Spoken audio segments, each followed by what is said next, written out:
一個可能係成個禮拜最少遊客嘅時候，都坐到幾圍台。呢度咧就寫晒佢嘅價錢啦。譬如話艇仔粥啊，或者芋頭螺肉粥，也就係8蚊一份嘅啫。貓記嘅艇仔粥咧，我認為係嚟到佢哋呢度必食嘅食物之一啊！我哋就係追求呢種效果嘅啫嘛。我試過自己屋企整啊，係整唔到嘅嚇。各位觀眾大家好啊！我而家所在嘅位置咧就係黃埔古港。咁咧，今集影片咧就會帶大家嚟呢度啊，睇下有咩好玩嘅。咁話說咧，今日係一個工作日嚟嘅，而家係晏晝差唔多3點。有觀眾就話：扯你呢啲鐘數嚟，邊度有人㗎？咁唔好意思，其實真係好多人嘅。因為隨住而家疫情已經過去啦，有某啲地方咧連口罩都已經公布咗唔使戴㗎啦。咁咧，所以遊客就越嚟越多。如果我揀個星期六日嚟咧，食又冇得食啦，車又人多啦，所以我就特登揀咗今日過嚟啫。而且喺整條影片裏邊咧，亦會向大家推介啊，究竟如果觀眾你翻到嚟有咩好玩？老實講啊，我以前都做過類似嘅動作嘅。咁但係你要知道嗰陣根本都未通關嚇，香港觀眾根本都嚟唔到。隨住依家通咗關啦，好多觀眾可以翻到嚟，又過嚟呢度行下。究竟有咩好玩？交通工具係點？玩完呢度去邊度揾嘢食？呢度又有乜嘢好嘢食？一次過同大家睇晒。嗱，首先一嚟睇嘅咧，呢個係新開啊嚇，叫古港倉。不過咧，睇上去又唔算話好熱鬧嘅喎。面前呢啲咧係嗰啲快遞哥哥啊，喺度嚟推廣活動嘅。咁我哋就跳過唔睇啦，因為咧呢啲咧冇必要喺度睇嘅。咁啊再嚟呢度仲開咗個新嘅餐廳添啊嚇，食乳鴿嘅喎，嗬，呢個我哋未食過，我哋行下再講。咁至於呢條路咧，就出去係大多數遊客都會行過嘅一條路嚟嘅。咁啊，大家都睇見啦，係會有好多水果賣嘅。咁啊，疫情嗰陣咧，我同我老婆真係冇地方去，唔俾出去外邊嘛。咁啊，都有嚟過呢度嘅，當時都覺得好熱鬧嘅。咁嚟到黃埔古港啊，有乜嘢好嘢食咧？最耳熟能詳嘅梗係貓記啦嚇，貓記同黃埔古港兩個字係不能夠分開嘅。雖然有好多遊客都話：喂，佢差咗喎，變差咗喎，冇以前嗰啲風味喎。不過都係嗰句咧，風韻猶存嘅，都仲係好值得嚟，而且價錢比較低廉。第二個就係我認為啊，喺廣州老城區咧食到為數不多雙皮奶比較好食嘅，就係呢度。咁啊，除此之外仲有啲燉奶啊各種啦。因為如果你想好食嘅雙皮奶，你無非一個翻到去番禺又或者順德，咁嗰啲都唔屬於老城區嚟嘅。除咗本地客以外咧，咁啊呢度咧仲多咗好多遊客嘅。啱先我入嚟嘅時候見到一車一車嗰啲旅遊大巴出去，我就真係等佢哋走咗我先至再入嚟嘅啫嚇。喺疫情嗰3年咧，我一次同個老婆嚟到，然之後當時我老婆仲當到佢嘅親戚添，即係其實我老婆親戚即係我嘅親戚啫嚇。咁係佢嗰啲姑媽定唔知咩定隔離屋嘅，我唔係好記得啦。咁然之後咧，佢當時係點樣？當地人點解會嚟呢度嘅咧？佢哋係跟團嘅。咁當時咧，真係啲旅遊業差到不得之了。咁點辦咧？糧社係推出一啲去白天鵝賓館住一晚，然之後嚟呢度玩咁嘅團咯，嗬！嗰陣旅遊業真係好差。咁時至今日咧，呢啲團肯定冇㗎啦。疫情嘅時候，梗係一早過嚟最好嘅。咁啊嗱，有啲農戶阿姨買下菜啊，然之後咧食下早餐啊，整碟腸粉啊，各種都有。嚟到呢個鐘數咧，啲阿姨咧生意就已經做夠啦，咁梗係灑落一下㗎啦嚇。前邊都仲有好多嘢賣嘅，都係呢啲農戶阿姨攞出嚟賣嘅農產品啦。咁我最記得咧，當時食鳳眼果，我第一次食鳳眼果就喺呢度食㗎啦，有幾過癮咯。不過呢個時節咧冇嘅。你落咗車之後，一路行，大概行5到6分鐘、10分鐘都唔使啫，就嚟到呢條街㗎啦。咁呢條街咧就好多特產嘅，咁到節假咧全部圍滿人嘅，即使疫情嗰陣都係啊嚇。咁時至今日嚟到，可能真係成個禮拜裏邊最靜局嘅時候啦。咁梗係冇咁誇張㗎啦嚇。咁但係咧，我見到前邊嗰檔賣炒花生糖啊、炒米餅，一樣有啲遊客圍下嘅喎。嗰檔咧真好食㗎，我同我老婆每次經過都買嘅。不過今日唔買啦。咁除此之外咧，呢度仲有好多農產品啊、手信各種賣啦，質量都唔錯嘅，亦都唔會太貴咯。咁呢度嘅腸粉係食得過嘅，呢度嘅花生餅係食得過嘅，呢度嘅花生糖係食得過，不過缽仔糕係食唔過嘅。嗱，就係呢一檔啦，佢哋啲花生糖係超級好食嘅。咁然之後咧，你係仲可以試食添，唔食啦，我成日食嘅。好好食嘅。呢一檔係我哋首選咯，嗬。雖然你唔夠講話，哎呀一定係最好啊，點如何，但係我哋幾乎嚟親都係買呢檔嘅啫。再嚟，如果啱好你嚟到係食飯時間咧，我力推就係呢一間，我哋已經食過2次㗎啦。如果你而家叫老細煮，佢都會煮俾你嘅，但係唔好搞人哋啦，係咪先？咩嗱？大家記住嗰個石磨咁啊，就知道咧銀姐美食，咁佢又有煲仔飯食嘅，又有粥同埋腸粉食嘅。咁如果你話夏天咧，老實講坐得辛苦啲嚇，咁啊夏天就唔好啦。如果係好似而家啲秋涼啊，又或者春天咧，值得一試。咁喺左邊咧又有啲小嘅手工藝品啦，我同我老婆都買過㗎啦，真係唔貴啊，5蚊雞，我攞翻屋企吹下氹下個女高興啊，各種都有咯。將鏡頭轉過嚟呢邊，如果到星期六日咧，呢條路咧都係擺滿好多檔口嘅，咁啊又有好多小食啦，炸臭豆腐啊，好多都有㗎啦。咁再嚟啦，對面咧就仲有斬料燒鵝食添，咁啊嚟到呢個鐘數，哇都有一頭客喎，真係難得啊！嗱，再嚟下呢度仲有啊石磨手工河粉外賣，你如果而家要買10蚊一份2斤喎，喂抵喎呢個價錢嚇，不過咧全部已經收晒工啦嚇，你冇理由叫人哋而家做噶嘛，係咪先？呢個好，呢個好，呢個係新出現嘅，之前我哋都未見過嘅。你玩夠食夠，你可以喺度買啲河粉翻去屋企慢慢煮啊嘛，石磨嘅咩？咁如果去到大時大節星期六日嗰啲咧，呢度係擺滿嗰啲缽仔糕嘅。咁啊，我啱先都講過啦，就真係好一般，我哋食過，因為咁啊，但係呢個豬腳薑係唔錯嘅，呢一間豬腳薑係唔錯嘅。然之後咧，呢度仲有一個手信店，我哋都係試過嘅。咁啊，佢哋啲雞仔餅都 OK 嘅，值得一試咯。唔算話好離譜啦，價錢。咁當你嚟到呢個交叉口嘅時候咧，通常我哋係會往左邊轉嘅。咁嚟到呢度咧，亦都會有幾個餐廳係唔錯。轉右就係賣農產品啦，轉左就係去食嗰啲小食嘅，譬如話呢個都係好好。嚟到呢個鐘數啦，大家睇見啦嚇，而家3點啦，都係仲有遊客嘅。咁你就知道一個可能係成個禮拜最少遊客嘅時候，都坐到幾圍台嘅喎。咁呢個咧，等陣我應該係會試一下嘅。一方面咧，今日入嚟帶大家睇下有啲咩好嘢食推介一下；另一方面咧，我都想睇下有冇啲新嘅鋪頭，下次同個老婆嚟到嘅時候可以認下叻啊嘛。咁啊，再嚟黃埔古港究竟係乜嘢咧？大家有同我去過好多地方睇過博物館，都知道啦。以前咧清朝日後通商啊，黃埔古港係其中一個比較多船停泊嘅地方嚟嘅。咁有觀眾就話：你唔係話咩13巷一口通商嘅咩？係冇錯，嗰度係13巷一口通商。不過有個問題，嗰啲外國商人你嚟到廣州，大佬你要停船，你全部停晒喺13巷啊！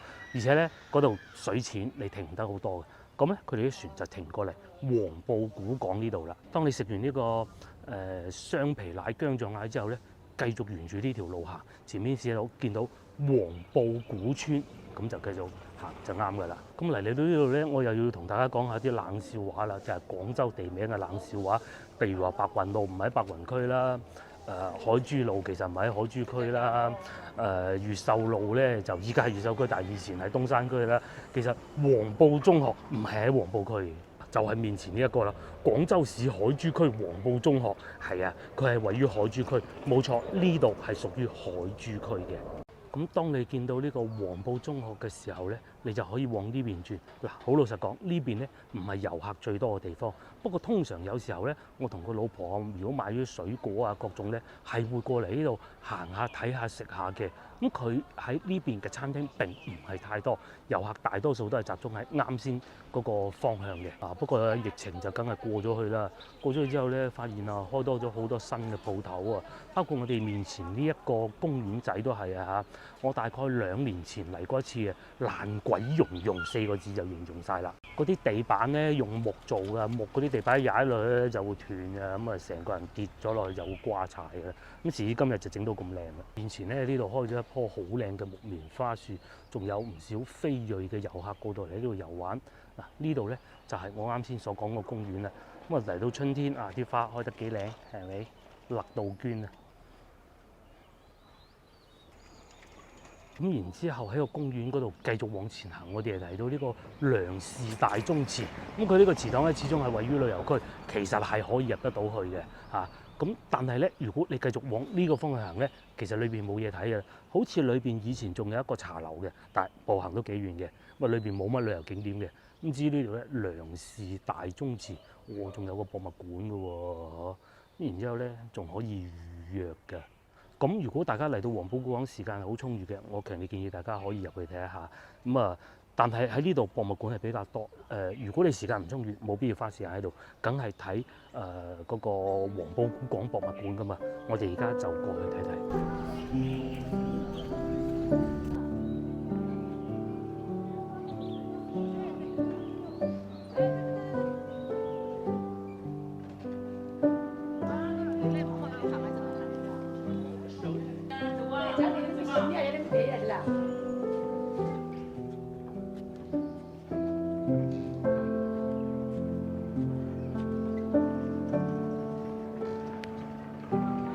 嗱，啱先咧，我哋咪經過呢度嘅，去咗後邊啦。然之後咧，如果你想去睇博物館咧，就喺呢個方向行過去嘅，一直行古港碼頭為止啊，幾分鐘就到㗎啦。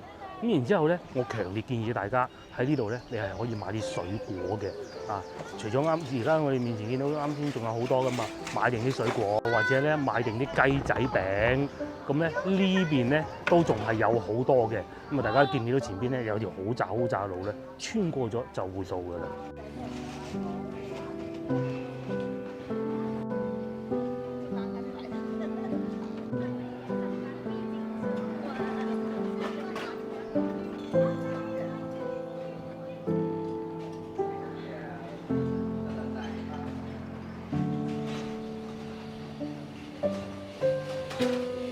幾步都冇咧，我哋就嚟到呢度啦。見到幾棵榕樹咁，你就知道差唔多到啦。咁你又可以再買定啲嘢食啦，買定啲水果啦。因為前邊咧就有一個地方俾你坐低慢慢欣賞你啲水果嘅。嚟到呢個時候咧，最好食就梗係羊肚啦。大家有睇上一集影片啊，前一集影片應該都記得啦，嗬。廣州羊肚好食啊，呢度啲羊肚都好好食㗎。啊，全部都係啲農戶阿姨攞出嚟嗰啲蔬菜，咁啊，你哋就可以放心買㗎啦。貴唔貴、平唔平係一回事，品質絕對有保證。咁然之後咧，經過呢班阿姨同埋呢個薑撞奶鋪頭之後咧，我哋一直行就幾乎可以講係成個黃埔古港。你嚟到之後，淨係要去一個地方咧，就係呢度啦。一方面你可以喺呢度食一個薑撞奶啊，咁咧又或者咧你去裏邊嘅貓記啊食碗靚粥，咁然之後咧你仲可以去埋前邊嗰個古港遺址博物館嘅，咪就喺呢度嘅，帶大家過去睇睇啦。而且咧呢度有個好處就係樹木夠多，即使你到夏天嚟到嘅時候咧，有咁多樹，你都估到唔會太熱㗎啦，係咪？咁而且咧有個好處係咧，嗱大家記住啊嚇。我哋喺呢度買嘅水果咧，咁其實你係可以掟翻落個水池嗰度嘅，呢個係真嘅，因為佢係當地產噶嘛，係唔會污染環境。你攞個榴蓮掟落去，定係生咗棵榴蓮出嚟，梗係唔得啦。咁你買翻當地產嗰啲水果，咩楊桃啊，剩係嗰啲果皮啊、核啊嗰啲喎，膠紙袋千祈唔好啊。其實真係可以掟落個池塘度㗎嚇。無論佢當地嗰啲魚仔啊，又或者其他微生物啊，食翻咧都係有好處。咁然之後咧，嗰啲雀咧又會食翻啲魚喎，咪一個好好嘅生態循環咯。嗱，大家睇下前邊已經見到有一條船啦。咁如果你要去博物館咧，呢度啱先我哋咪喺呢個位置講嗌食羊肚嘅，一路往呢個方向行，呢度咧就係博物館所在地啦。過去睇睇啦。咁如果你話我唔去博物館，我唔中意睇博物館，喺呢個方向行過去，就係以前仲有渡輪過江嘅。我唔知而家有冇，我而家過咗去博物館先。嗱，喺啱先嗰幾棵榕樹嗰度咧，行到過嚟呢度只需要3分鐘，連5分鐘都唔使。前邊咧見到有個牌樓啊，牌坊嗰度就係入口啦。咁呢個博物館咧係唔需要付費嘅啊。叫做粵海第一關，咁裏邊咧就重現咗以前黃埔古港一啲威水史啦嚇，啲洋人嚟到呢度做貿易啊、生活啊各種嘅，咁甚至乎咧呢度咧其實仲係會有一啲外國人嘅墳墓嘅，冇理由去睇啊，係嘛？咁啊呢度入去咧就係博物館啦，咁但係有個問題係，因為博物館我其實已經嚟過好幾次㗎啦，而家點擊屏幕右上角咧。嚇，你就可以重溫翻當時嘅片段。我就唔再囉嗦同大家入去啦。嗱，就係呢度啦，古港圍風咁咧，所以我啱先就講啊，呢一條街係呢一條短短20-30米嘅路啊嚇，就係你成個黃埔古港嚟到必嚟嘅地方啦。咁再往前行少少咧，就仲有幾個餐廳嘅，我都帶大家過去睇睇，因為之前咧同老婆嚟過嘅，咁出品都唔錯。咁如果你話啊，好似我今日咁休閒，啱先嗰幾間咩古港奶鋪啊，嗰啲雙皮奶鋪有開門，我係一定係會去嗰度食嘅。咁但係如果你話喂，大佬嗰度坐到滿啦，位都冇啦，咁你點辦呢？可以選擇呢啲。先頭我哋經過嗰幾間咧叫必選，呢幾間咧就叫待住先，好似呢個咁樣啊嚇。平記，咁你咧就可以買咗雙皮奶啊、各種啊芝麻糊，就坐喺呢啲石凳度食。咁啊到熱天啊唔會好辛苦嘅啫嚇。自製酸奶啊、木瓜燉奶啊，各種都有。咁咧嗱下邊咧仲整緊一啲嗰啲薑啊，嗰啲薑咧就全部係薑蓉嚟嘅，有啲就用過㗎啦，有啲咧就未用過嘅。講明啊，佢哋真材實料啊。甚至乎你唔夠喉，又或者外邊嗰啲餐廳全部滿座。點辦呢？你就可以再過嚟呢度食啲小食，呢兩間都係唔錯嘅，因為我哋都見到有咁多遊客，就知道，喂，都係嗰句啦，大佬今日可能係成個禮拜裏邊最冷清嘅一日嘅鐘數呢個時段嚟㗎啦，都有咁多客人，你就知道唔嘢少啦。咁除咗啱先我話有部古船停住喺嗰度以外呢，啱先我咪話你買啲水果嘅，你又可以過嚟呢度食，而且呢。呢度風景啊仲靚添，同埋咧又好近洗手間嘅，帶大家過去睇下啦。冇錯啦，就係呢度啦。咁咧通常我哋會揀坐喺面前呢幾張石凳坐住食嘢嘅，因為咧後邊就有洗手間啦。咁你唔需要擔心點樣清潔啲水果噶嘛，係咪先？坐喺呢度食，望住咁靚嘅風景。咁啊喺呢度咧，不時仲會見到有人喺度釣魚㗎。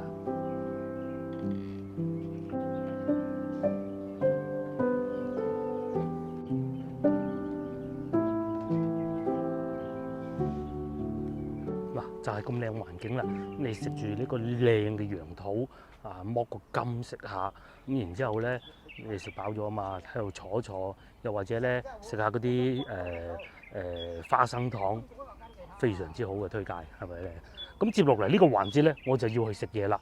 咁首選咧，我就係奶婆嘅，即係我哋見到第一間嗰間咧。咁第二，我想去食粥，去貓記。不過有個問題咧，就係我睄到貓記好似係關咗門。我哋去到再講，因為兩間鋪咧就喺隔離嘅啫。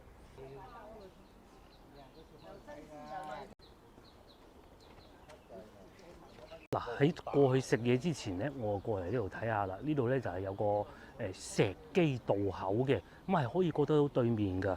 咁啊喺疫情之前咧，確實係有船嘅。咁啊究竟今日有冇咧？呢個還是係因為夠鐘嘅人哋唔做你休息啦？咁咧不得而知嚇。我過去洗幾錢咧？1蚊雞咁大把。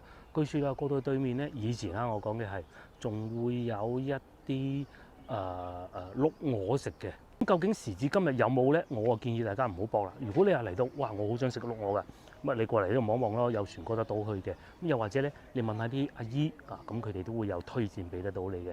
呢一個我就愛莫能助啦。但係咧，除咗啱先我哋坐喺嗰度，你話食水果嗰個位置之外咧，坐喺呢度嘆下水果、望下風景都係唔錯嘅。終於我哋嚟到貓記啦！原先咧我仲以為佢哋冇開門㗎，一樣有啊，開到今晚都有啊。咁嚟到呢度咧，必食就係艇仔粥啦。我哋整碗艇仔粥啊嚇。咁咧你係嚟呢度自己攞嘅呢度自己攞嘅。咁啊炒田螺都唔錯嘅。咁佢哋係有好多嘢食嘅。咁啊連蝦都有啲，我集食蝦，今集我肯定唔食㗎啦。油炸鬼啊、炒粉啊。各種都有咯，甚至乎你可以要佢攞啲新鮮嘅。嗱呢度咧就寫晒佢嘅價錢啦。譬如話艇仔粥啊，或者芋頭螺肉粥，又就係8蚊一份嘅啫。咁甚至乎我睇下最貴嘅薑葱炒蟹啊20蚊啦，紅燒乳鴿30蚊咁大把，甚至乎炸牛奶都有嘅。咁至於我咧，就今日食個艇仔粥，或者加多個炸雲吞。如果啲炸雲吞佢係可以新鮮再做嘅話，都得。咁啊，甚至乎蝦都有喎，河蝦20蚊嘅。好，等咗唔使幾分鐘啫，我嘅粥就到咗啦，啱啱新鮮煮起，仲冒住嗰啲冒緊煙㗎，嗰啲叫咩啊？即係卜卜卜卜嗰啲啦嚇，我唔識形容啊嚇。咁咧嚟過咁多次貓記咧，今次係最快㗎啦。如果咧各位觀眾你嚟到旺季嘅時候咧，真係可能要等位嘅。嗱，8蚊雞咁大碗，我中意艇仔粥裏邊嘅有嘅嘢，佢都有啦。花生啦，油炸鬼咧就浸腍啊，必然㗎啦嚇。咁啊再嚟咧，下邊有魚片啦，係有皮呢種魚片啊嚇，成件啊雞蛋絲啦，然之後下邊仲有魷魚嘅。蔬菜啦，咁啊因為咧太熱啦，我係需要等一等先食得嘅。咁你話而家貓記咧確實真係冇以前嗰種風味，以前係點樣樣啊？我講過好多次啦，係喺個竹棚裏邊食嘅，下邊有個魚塘。咁然之後咧，我最記得我有一次嚟過嘅時候咧，當時仲落好大雨㗎，超級大雨。咁呢個棚咧，我上邊係揼雨喎，咁用餐環境梗係冇依家咁好啊。如果你話要風味咁過去嘅，梗係過癮啦。但係時至今日，你係坐得舒服啲，有冷氣有風扇，都係唔錯嘅。貓記嘅艇仔粥咧，我認為係嚟到佢哋呢度必食嘅食物之一嚟嘅。你話喺廣州市區大茶樓咁都有嘅，但係就唔係呢種風味咯。你話一啲小店，即使係滿記都好啦嚇。一來你就時間啦，二來咧好多人都話滿記冇咗以前嗰陣除嘅啦。咁啊見仁見智啦，最緊要好食啫。佢嘅調味係非常之好嘅，恰到好處，而且粥底咧又夠結喎，你睇結到係嘛？呢啲咧就係我哋嘅廣府人食粥嘅要求啦。裏邊料又夠多，好似碗飯咁啊，收你幾錢啊？8蚊雞嘅。如果你話我一支公嚟到一碗又得嗱，加一個小食。如果你話成班親戚朋友嚟到揾到個靚位喎，你叫多啲小食又得。所以咧，其實我唔中意食我啊。除非你好中意食啦，如果唔係咧，我首選都係呢個嚟貓記解決你嘅午餐或者晚餐。我認為咧坐呢個位置係最好嘅。咁咧你食嘢尤其煎炸嘢，梗係想新鮮噶嘛。咁咧你可以坐住喺度睇住阿姨有咩新鮮嘢攞出嚟咧，即刻攞過嚟食啦。咁又或者咧，你可以同阿姨溝通嘅，有邊樣係新鮮嘅，咁你又問佢攞啦嘛，係咪先？咁我真係唔食咁多啦嚇。食完呢度咧，再過去食雙皮奶或者薑撞奶啊嘛。嗰裏邊咧又有魷魚絲喎，同埋咧嗰啲魚啊係有腥味啊。咁如果你係呢度彈嘅美中不足就係嗰啲油炸鬼咯嚇，浸腍咗。但係你話如果人多嚟到叫一份新鮮嘅，也不妨啦。再嚟啊，喺我左手邊呢度過去咧，你係仲可以攞一啲煎餃啊，或者係煎粽嘅，咁啊嗰啲更加飽肚啊嘛。再嚟仲有呢個比較特別嘅咧，就係佢哋用最傳統嘅方法，就係食完先至埋單嘅。我繼續食啦，食完再去埋單。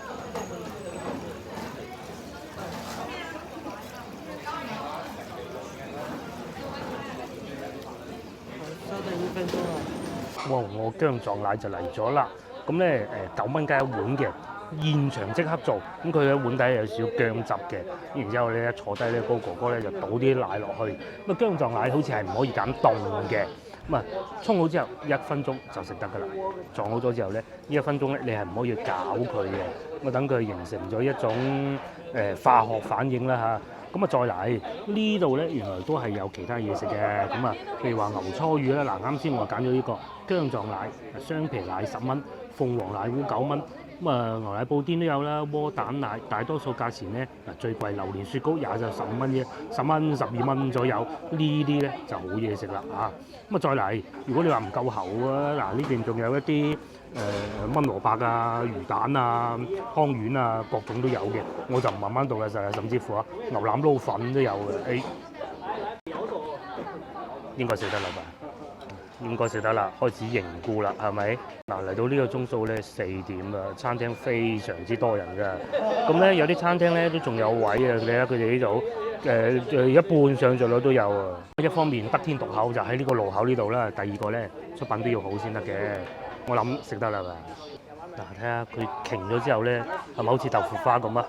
似唔似豆腐花？係嘛？我哋就係追求呢種效果嘅啫嘛。我試過自己屋企整啊，係整唔到嘅嚇，唔好意思啊。你睇瓊好晒嘅喎，似唔似豆腐花？咁咧，其實喺呢個時候咧，如果係天氣凍咧，你係可以食㗎啦。冬天嘅時候咧，食碗薑撞奶就最好啦。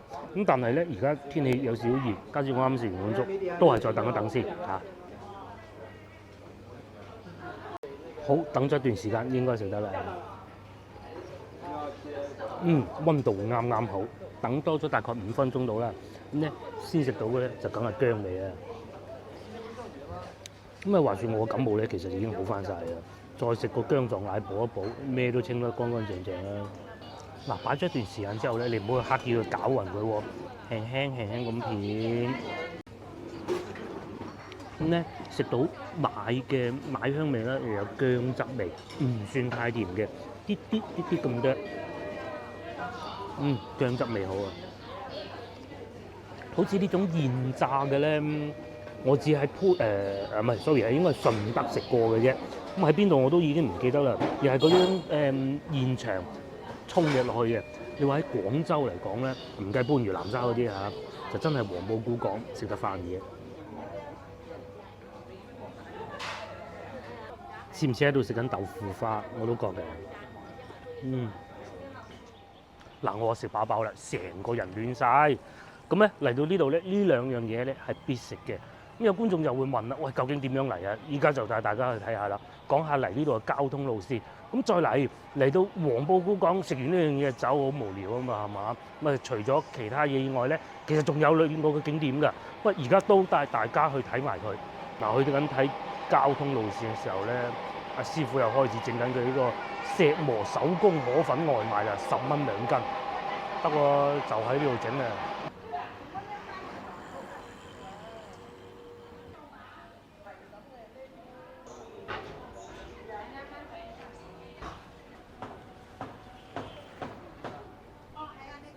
嗱，經過幾分鐘嘅步行咧，我哋係嚟到呢個巴士總站。咁咧呢個巴士站咧係同外界為數不多嘅一個公共交通工具嚟嘅。咁佢呢度咧有2款巴士嘅。我嘅建議咧係坐上邊呢個229路。咁咧呢度係總站嚟啊嘛。咁咧但係有個問題咧就係、如果你要去到萬勝圍，咁係要3蚊㗎，係貴啲咁多嘅。咁但係咧佢可以去到好多地方嘅喎。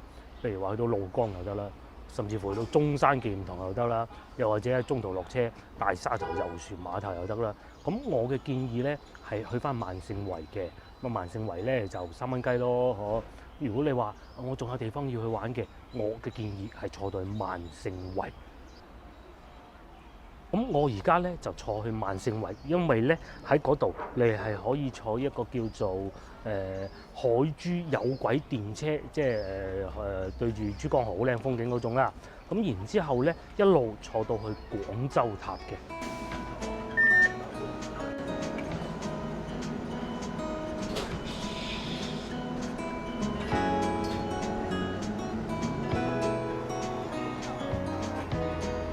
嗱，經過呢個幾分鐘嘅車程咧，真係差唔多1分鐘1蚊雞咁滯啊！超貴嘅車程咧，我哋翻到嚟萬勝圍呢度啦。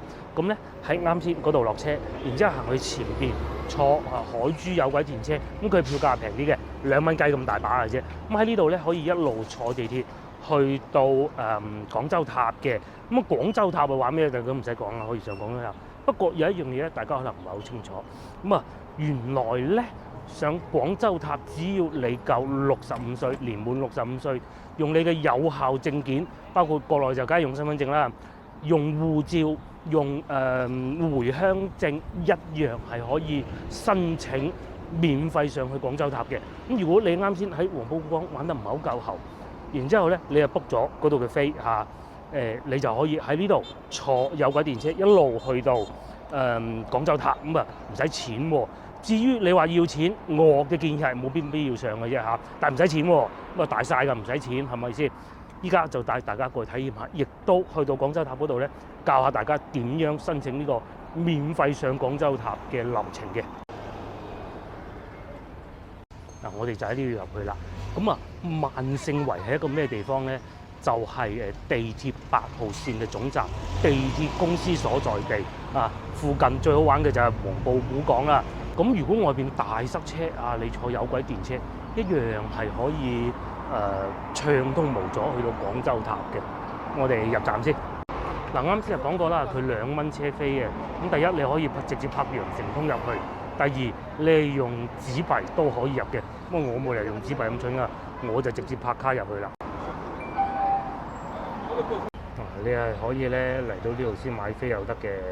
咁啊，1張5張，咁你入個銀就可以買啦，又或者讀卡都得嘅，係咪好方便？甚至乎咧，你仲可以喺度買到珠江日夜遊嘅飛嘅喎，嚇！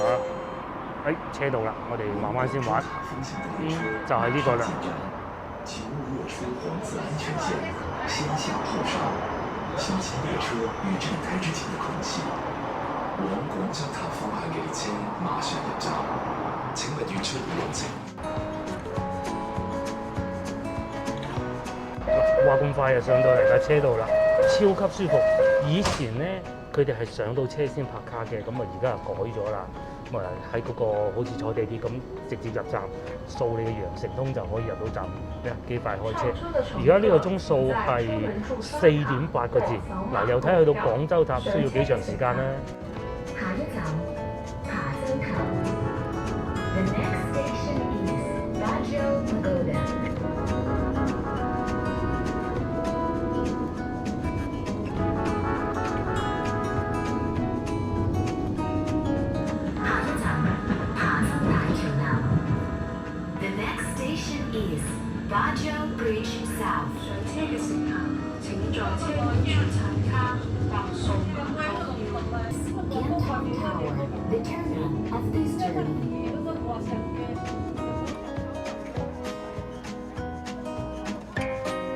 嗱，經過咗差唔多25分鐘左右嘅車程啦，我哋就翻到嚟廣州塔啦。咁啊2蚊雞，呢2蚊雞抵坐啊嚇，2蚊雞坐25分鐘。咁啊，接落嚟咧就教下大家點樣免費上廣州塔啦。不過我就梗係有條件㗎啦，就係咧你必須要年滿65週歲嘅。咁有觀眾又話邪掉我邊有65週？其實唔係喎，我知道咧，我啲觀眾啊，既然好似咁得閒翻嚟廣州玩，其實大多數咧都係退休人士㗎啦，好多都達到嘅。咁啊攞個資訊也不妨啦，或者你自己未夠65歲啫，或者你同行人有夠65歲，咁你慳翻個門飛都好啊嘛，係咪先？過嚟呢度先。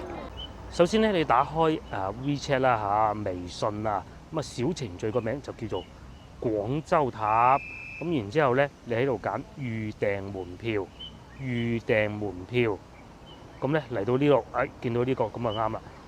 咁然之後咧，點擊呢個門票預訂，碌一碌。嚟到呢度見到有個叫免費票，咁佢咧就已經寫得清楚㗎啦。65週歲以上的老人，嘟，後邊嗰啲唔讀啦。咁但係有一個問題，大家要注意嘅，由於佢係免費票，你係唔需要任何手續去預約㗎。你淨係你填啱你嘅身份證 number， 填啱你嘅證件就得㗎啦嘛，係咪先？咁所以咧，其實佢係幾爆棚嘅。譬如假如我想預約聽日，咁咧佢呢度已經顯示啦，已售罄咯喎。譬如話預約晚黑，你已售罄啦。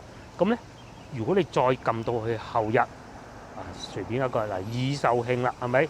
已售罄啦，已售罄啦，大多數都係售罄。所以你一定咧要揀好啲時間嘅。咁我是但揀後少少嘅日子，揀一個不售罄㗎啦嚇。喺呢度你點立即購買？上邊寫住咧0元嘅喎，0元即係唔使錢啦，係嘛？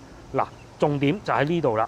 我相信呢一個證件咧，觀眾可以提供到啦吧嚇，二代身份證，如果你係國內居民嘅二代身份證啦，護照，或者港澳居民往來內地通行證，咁即是我哋可以理解到，應該我嘅觀眾都可以達到呢啲條件啦，係嘛？咁當然啦，仲有個事情就係佢上到唔係塔頂嘅。淨係上到去戶外最高嗰層咧，應該係433米嘅。當你預約好票，啱啱落咗呢個車之後咧，你就喺呢度一路行過去，咁啊幾分鐘就到㗎啦。因為廣州塔你都唔使認路啦，係嘛？我哋帶大家過去睇睇。啱先我哋就喺呢度過嚟㗎啦，一路過嚟往住呢個方向行過去，見到遊客中心，一路往前行，咁咧就去到換飛嘅地方㗎啦。無論你係咪要俾錢嗰種都好，都必須要換飛，因為你未夠鐘嘅咧，佢係唔會俾你上去嘅。跟住沿住呢個方向一直行，見到綠色咖啡店，咁你就知道差唔多到啦。咁嚟到呢度咧，你會見到有一堆人喎。呢度唔係換飛嘅，呢度係賣珠江日夜遊啊，或者蠟像館嘅飛嘅地方嚟嘅，就係呢度啦。咁咧嗱，433米就係150蚊門票嗰個地方啦。咁如果你話全票買晒，咪4嚿水咯，係嘛？咁啊見到呢塊牌之後咧，你繼續往呢度行，叫做西售票處。咁你揸住你嘅身份證咧，裏邊有自助機啊，或者有人工服務，我就可以協助你換票噶啦。咁啊，就算自助機都好啦，你可以要求工作人員幫你嗱，又或者直接去 counter 嗰度換飛都得嘅。咁佢係分咗幾個時段㗎。咁如果你話話我好中意喺上邊，我喺上邊睇書都得㗎。咁啊，梗係揀個早啲嘅時段啦嚇。咁如果唔係嘅話咧，你揀咗譬如話呢個8點鐘嘅，咁你喺上面只能逗留2個小時嘅啫。當你攞完飛之後，繼續往前邊呢度行西燈塔口，咁你就可以上到廣州塔㗎啦。咁究竟上面有幾靚咧？其實我又拍過一集影片嘅，而家點擊屏幕右上角咧都係可以重溫嘅。咁當你喺廣州塔遊玩完之後，覺得身心疲累、飢寒交集，想食嘢喎，前邊有幾個餐廳都係唔錯推介嘅。既然都嚟到啦，帶大家過去睇下啦。咁啊，再嚟啱先都唔記得講啦嚇，喺綠色咖啡店隔離咧，呢度係有洗手間嘅。咁如果你話我唔上塔咁啊，其實都幾好嘅。但係裏邊咧超級多人嘅嚇，咁啊，所以咧如果你話哎呀我都就嚟上塔㗎啦，我建議上翻塔上邊解決嚇，呢個係一個唔錯嘅選擇嚟嘅。咁啊，再嚟就係我所講嘅餐廳啦。呢度有2個推介係比較好嘅，我都係試過嘅。一個係飲茶全天茶市，另外一個咧就係食麵嘅，應該係叫做第一麵吧。嗱，呢個想記士多咧就新開嘅，飲奶茶我諗嗰啲觀眾都唔係好中意㗎啦嚇。咁啊，但係佢好處咧就可以喺度煲煙咯。咁啊，至於隔離呢個咧就係粵式點心，即點即蒸上點，我試過啦，確實又真係幾好喎。大家唔好唔記得呢度一個旅遊景點嚟㗎嚇，以佢嘅價位一啲都唔貴，而且朝頭早仲會有附近街坊嚟飲茶添。咁啊，我當時都試過啦。咁再嚟，如果你話我一支公嘅啫，咧就可以試下呢個第一麵啦。啊，上邊仲寫住中國香港添喎，嗬。呢個唔重要，大概佢嘅消費你30蚊就搞掂㗎啦，一個麵就落到樓，好似20零蚊就得㗎啦。咁啊，因為佢哋用數碼點餐，我唔入去睇啦。咁啊，再嚟，如果你話哎呀我唔要使錢啊，使咩錢啫？150蚊我都唔使㗎啦。咁咧，你係可以去前邊嗰度，啱啱我哋落嗰個有軌電車嗰度咧，如果你就得啱時間，啱好天黑啦，你就可以喺嗰度望過去對面珠江新城，夜景係非常之靚嘅。如果啱好遇上嗰排有雨水啊，咁咧嗰啲雨水打咗落去，應該係東塔或者方形嗰個塔頂咧，佢嗰啲煙霧咧係超級靚啊！你影上去走㗎嘛，大佬啊！甚至乎你又話，哎呀，我又唔係好夠喉，但係又唔想使錢喎。咩啫？你仲可以預約坐上去呢個叫做海心橋嘅，就係呢個位置啊，就係我哋啱落車嗰度啦。咁啊，過我就唔過去啦，喺嗰度一步之遙就過得去嘅。咁啊，交通路線非常之方便嚇。無論喺我哋啱先綠色咖啡店隔離啦，有地鐵站入口，喺前邊呢度亦都可以坐 APM， 即係嗰種無人駕駛嘅地鐵啦，你撞細部啲嘅地鐵啦，就可以過到去天河南，又或者係天河城嗰邊嘅，2蚊雞咁大把，咁你話哇玩到一日乜都夠啦，係嘛？我覺得呢一個推介係唔錯嘅。今日呢一集影片咧係一個保姆級嘅黃埔古港旅遊推薦啊嚇。咁基本上咧應該就夠玩㗎啦。咁啊嚟到呢度亦都係時候同大家講拜拜啦，要定各位觀眾下集見。